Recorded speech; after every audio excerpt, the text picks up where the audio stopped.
Well, I'm really glad I stayed tuned. I hope you are, because I want to tell you what happened. You asked me a question about...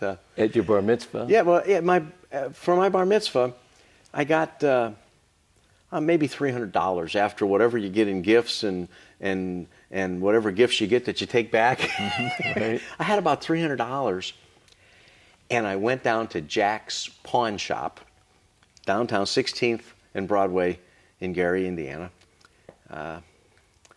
And I bought a drum set, and I bought a guitar, and I bought an amplifier. And, $300 went pretty far in 1965. And I immediately was in a rock band. And that affected the rest of my life. Mm-hmm. It was fun. And the thing that occurred was we started playing at all the bar mitzvah parties. I had people contact me on Facebook last week. Hey, you played at my bar mitzvah party. Now, when you got involved, were you a good kid? I was a good kid. My mom used to, I was her joy, I didn't realize my name was Randy because she just had so many other nice things to say about me, Well, She kwelt naches. Yeah, so you were such a mensch, and you were blessed. Something started to go wrong in your life. Yeah, I joined a rock band.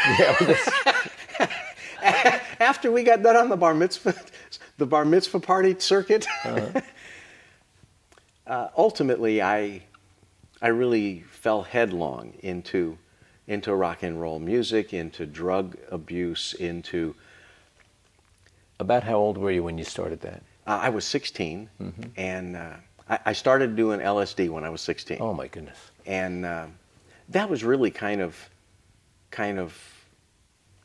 marijuana, hash. You move into amphetamines and cocaine and uppers, downers. I'm guessing you were using your rock band money to buy this stuff. Worse. Drugs were expensive. Mm-hmm. And if you could buy wholesale, you didn't have to pay retail. Multi-level marketing, yes. It was a multi-level marketing plan. I'm embarrassed to say that I was a reasonably adept. I used to buy drugs and sell drugs so I could have drugs. Did your parents know? I think they guessed at that time, because my life was I was becoming different. At about 16, that's when my mom said things went bad. Mm-hmm. Up until then, I was an angel, and after that, I wasn't such an angel. And I had an illicit lifestyle. I went to the same high school. I went to the same school from kindergarten. I graduated from that high school, but first I got kicked out. Right. I was kicked out my last semester of my senior year, and I had to actually go to another high school to complete the classes, and they said they'd give me my diploma from there. I didn't really do anything bad to get kicked out. I had led some demonstrations against the war, and it was kind of dishonorable to... I was an athlete, mm-hmm. and it was really frustrating because I'm not saying I was a great athlete. I wasn't a great athlete, but in our small area, I was considered pretty good, and I won a lot of stuff. And it was not honorable for the captain of the swim team, most valuable player, all that stuff to be identified with bad things, and I was being identified with bad things, and it led to bad things. Okay, but it wasn't the drugs that got you in trouble in school. I did not get caught. Uh-huh. Drugs got me in trouble with my attitudes about life. Mm-hmm. I had it got so bad. I was living with different girls and led to abortions. You know, you can't do horrible things. You can't kill a baby and not be altered. You can't begin to just lose your bearings and not be lost.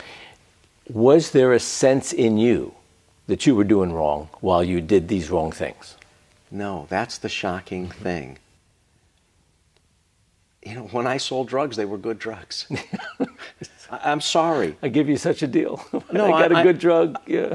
I thought I was doing something. You were honorable in your drug dealing. And it was expanding my mind. You could expand your mind too. Yeah. You know, there was an era that people were looking for other ways to think, and I was thinking other ways, and I was helping others think in other ways. You know the most shocking thing? So, you know, I'm a musician. I'm out doing a single, you know, solo.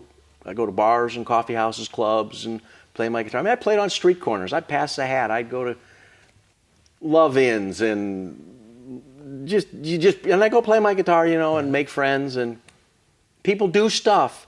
And in that era, people did bad stuff, and they justified it. Just like in every generation, what we do that's wrong, we create a standard and say it's not wrong. What somebody else does is wrong. And that's what is a lost and dying world. Yes. And we still have it today, and we always will, but we still have it, and you were part of it, and a willing part, and thinking, this is life, I'm doing good. Yet throughout that time, God was so faithful to me. I mean, I remember I had a painted-up Volkswagen, and I remember events occurring where I would literally be so drugged up, I would overdose, and I would pass out.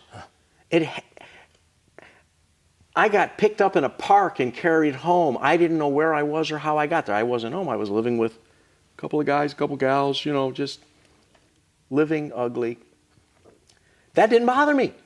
But you asked about my parents. Did my parents know? At one point, my parents were so tolerant and so loving when I did not deserve love. Mm-hmm. I remember calling my dad one time. I had been out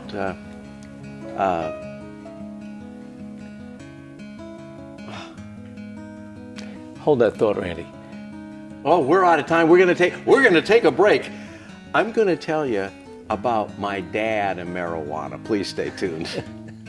We hope